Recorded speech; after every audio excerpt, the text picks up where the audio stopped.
Berikut inilah 6 negara yang disebutkan di dalam Al-Quran yang harus kita ketahui. Apakah Indonesia juga termasuk? Yang pertama, Arab Saudi di Mekah.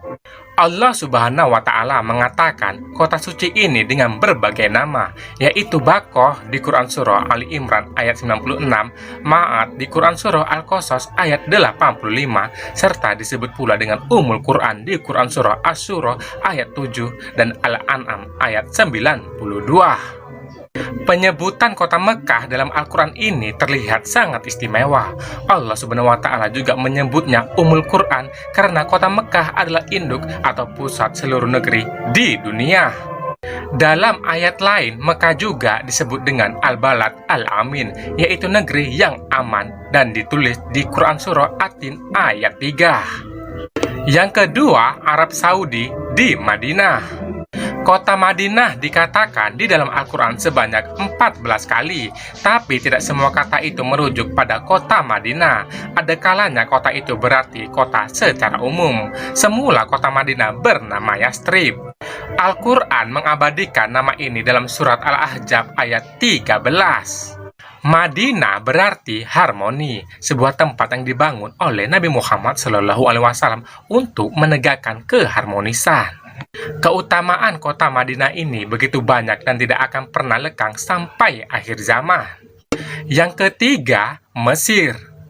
Mesir adalah salah satu negara yang ada di benua Afrika, dan di dalam Al-Quran kata Mesir dikatakan sebanyak 5 kali, yaitu pada surat Al-Baqarah ayat 61, Yunus ayat 87, Yusuf ayat 21 dan 99, dan Al-Zukhruf ayat 51.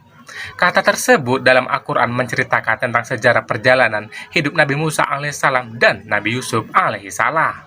Karena itulah Mesir beberapa kali dikatakan dalam kitab suci umat Islam. Yang keempat, Babilonia.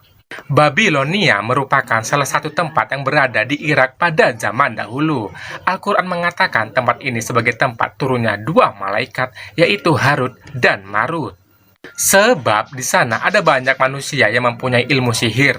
Malaikat bukan untuk mengajarkan ilmu sihir, tapi untuk menjauhinya. Nama tempat ini diabadikan dalam Al-Quran pada surat Al-Baqarah ayat 102. Yang kelima, Palestina. Pada zaman dahulu, Palestina termasuk ke dalam negara Syam yang mencakup atas Palestina, Suriah, Lebanon, dan Jordania. Di dalam Al-Quran, negara ini tidak dikatakan secara tegas, tapi dengan menggunakan 2 nama, yaitu Masjid Al-Aqsa dan Al-Ard Al-Muqaddasah. Al-Quran mengabadikan negara ini dalam surat Al-Isra ayat 1 dan Al-Ma'idah ayat 21. Yang keenam, Yaman. Seperti Palestina, Yaman juga dikatakan secara tegas. Al-Quran hanya menyebutkan gurun pasir yang berada di negara Yaman, tempat tinggal kaum Hud bin Abdullah bin Robbah. Bukit ini menjadi nama surat dalam Al-Quran Al-Ahqaf dan dikatakan sebanyak 1 kali dalam ayat 21. Baiklah, semoga ini bermanfaat. Sekian dan terima kasih.